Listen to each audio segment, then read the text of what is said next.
Good morning students, it's Akash sir. Class 8th के students का स्वागत है।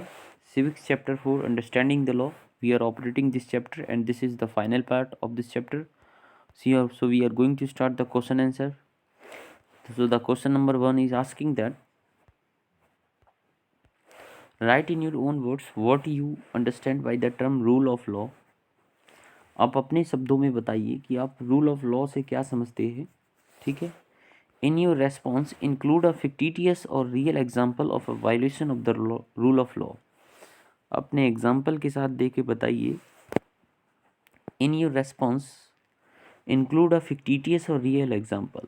ठीक है, या तो आप रियल एग्जाम्पल दिखाइए या फिर फिक्टिटियस एग्जाम्पल दिखाइए। ठीक है, फिक्टिटियस एग्जाम्पल वे होते हैं जिन्हें हम छू नहीं सकते। ठीक है, it just like the fictitious assets, जैसे फिक्टिटियस एसेट्स होती हैं ना जिन्हें हम सिर्फ महसूस कर सकते हैं, जैसे गुडविल। गुडविल जो होती है ख्याति होती है। जैसे टाटा एक कंपनी है तो टाटा के नाम से चीज़ें बिकती हैं, तो ये फिक्टिटियस एसेट्स है टाटा के लिए। ठीक है, गुडविल है ये उसके लिए। तो फिक्टिटियस एसेट्स या तो ऐसी कुछ एग्जांपल बताइए जिन्हें हम छू ना सकें, या फिर कुछ real example of a violation यानी हिंसा के of the rule of law. तो क्वेश्चन ये था, आई होप आप क्वेश्चन समझ गए होंगे। तो rule of law means that the law apply equally to all irrespective of caste, religion, colour, sex and etcetera.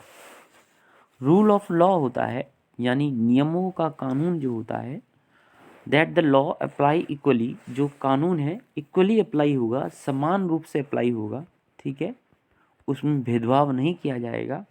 To all irrespective of caste, ना तो किसी व्यक्ति की जाति के साथ, ना ही उसके रिलीजन के साथ, धर्म के साथ, और ना ही उसके कलर के साथ, रंग के साथ, और ना ही उसके सेक्स यानी कि वो लड़का है या लड़की, पुरुष है कि महिला है, उसके साथ जो है भेदभाव किया जाएगा।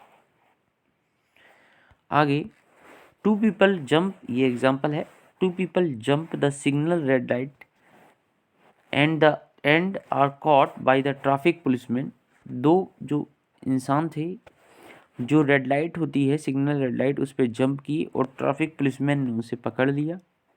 वन ऑफ देम पे अ ब्राइब, उनमें से एक ने क्या दी, रिश्वत दे दी।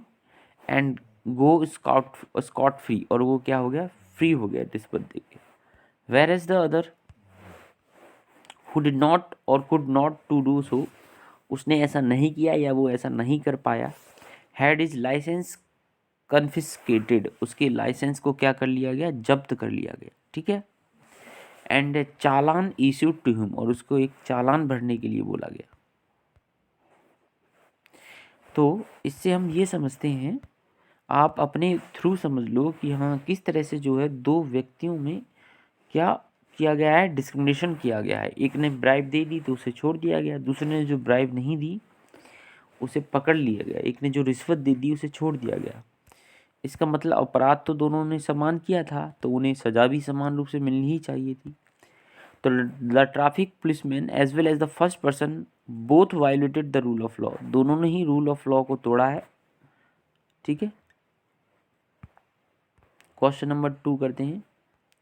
क्वेश्चन नंबर 2 कह रहा है, state 2 reason why historians refute the claim that the British introduce the rule of law in India. State 2 reason, दो कारण बताइए, वाई हिस्टोरियन जो इतिहासकार हैं, refuse the claim that the British introduced the rule of law in India. The historians refuse the claim that the British introduced the rule of law in India because colonial law was arbitrary. जो colonial law था वो arbitrary था, and the Indian nationalists played a prominent role in the development of the legal sphere in the British India. और जो Indian nationalist थे, जो भारतीय राष्ट्रवादी थे, उन्होंने एक महत्वपूर्ण भूमिका निभाई थी। ठीक है, इन डेवलपमेंट, विकास में, of the legal sphere in British India. ठीक है, जो भारत के जो है लीगली जो होते हैं यानी कानूनी रूप से जो है भारत किस तरह से चलना चाहिए, उसमें जो है भारतीय भी शामिल थे। आगे चलते हैं, क्वेश्चन नंबर 3 नॉर्मली आपको करने हैं। reread the storyboard on how a new law on a domestic violence not got passed. ये important question है. Reread the storyboard on how a new law on the domestic violence got passed. आपको बताना है कि जो घरेलू हिंसा होती है महिलाओं के साथ दहेज को लेके, ठीक है, या किसी भी चीज़ को लेके, उसके लिए एक कानून पास किया गया है जिसको कहते हैं domestic violence law. Describe in your own words the different way in which women's group work to make this happen solution. महिलाओं के जो ग्रुप ने ऐसा कैसे किया. तो domestic violence against the women was very common in India in the early 1990s.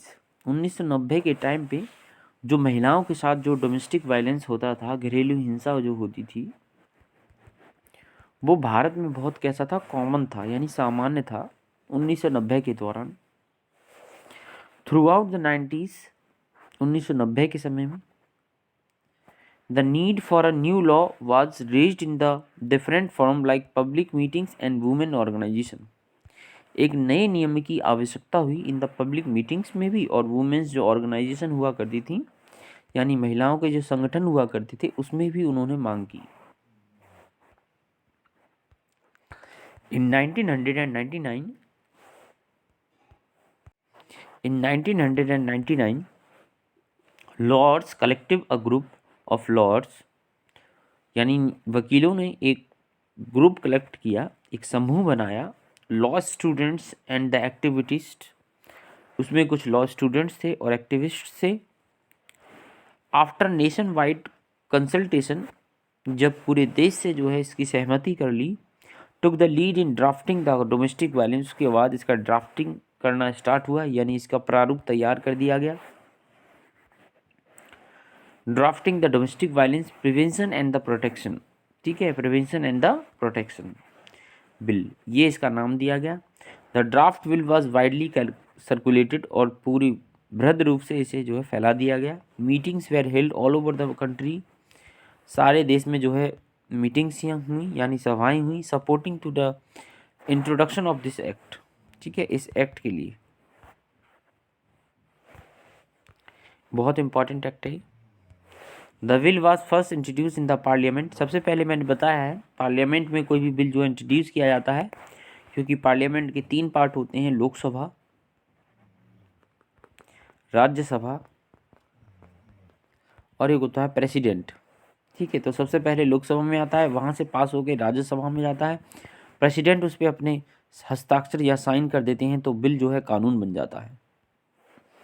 The bill was first introduce in the parliament in the 2002. 2002 में जो है पार्लियामेंट में जो है बिल को प्रस्तुत किया गया. But it was not to the satisfaction of all, लेकिन सबकी जो है सेटिस्फैक्शन नहीं प्राप्त हुई, ठीक है. Several women organisation like the national commission for the women, राष्ट्रीय महिला आयोग, made submission to the parliamentary standing committee requesting changes the bill. तो क्या किया गया कि जो बिल में जो है कुछ चेंजेस किए जाएं. इन दिसंबर 2002, after the reviewing the request made by the national commission for the women, जो राष्ट्रीय महिला आयोग ने जो रिक्वेस्ट यानी जो आग्रह किया था, उसमें कुछ परिवर्तन करने के लिए, the parliamentary standing committee submitted its recommendation to the Rajya Sabha and these were also tabled in the Lok Sabha. तो जो पार्लियामेंट्री स्टैंडिंग कमेटी थी, उसने जो है जो रिकमेंडेशन थी, उसमें जो सुधार करने के लिए बोला गया था, उसे राज्यसभा, और उसके बाद क्योंकि राज्यसभा अपर हाउस होता है ना, सबसे अपर हाउस होता है राज्यसभा पार्लियामेंट का, और लोअर हाउस होता है लोकसभा, ठीक है. तो राज्यसभा और लोकसभा में आगे बढ़ा दिया गया. The committee report accepted most of the demands of the women's group. जो कमिटीज़ की जो रिपोर्ट थी, accepted most of the demands of the women's group, जो महिलाओं की जो डिमांड्स थी, महिलाओं के जो महिला आयोग की जो डिमांड्स थी, वो स्वीकार कर ली गई. या फिर हम ये कहें, द कमिटीज़ रिपोर्ट्स, जो कमेटी की जो रिपोर्ट थी, एक्सेप्टेड, स्वीकार की गई, demands of the women's groups, ठीक है, जो महिलाओं की जो डिमांड्स थी उसे स्वीकार किया गया. तो इस तरह से हमने ये क्वेश्चन कर लिया. आपको यही करना है, आपको ये वाला पेज आपको उतार लेना है, ठीक है, ये वाला पेज जो मैं दे रहा हूँ आपको. देख लीजिए, फिर ये क्वेश्चन कंप्लीट हो जाएगा, क्योंकि इसमें ऐसा कुछ नहीं है, सेम ही पेज था, अगर किसी का रह गया हो। ये है वो पेज, सॉरी बच्चों, ये है। Finally a new bill was reintroduced the parliament in 2005, बस ये डेट याद रखनी है आपको। After being passed both houses in the parliament में जब पास हो गया, it was sent to the president for his assent। मैंने बताया ना, बाद में जो है प्रेसिडेंट के पास जाता है सहमति के लिए, जब प्रेसिडेंट उस पर हस्ताक्षर कर देते हैं तो वो कानून बन जाता है। The protection of the women from domestic violence act into effect 2006, और 2006 से जो है ये इफेक्ट में आ गया, ठीक है। Work of women groups on getting the law of domestic violence passed, ये आपको कर लेनी है, बस ये इतना करना है आपको। तो ये क्वेश्चन हुआ यहाँ पे complete. Thank you very much.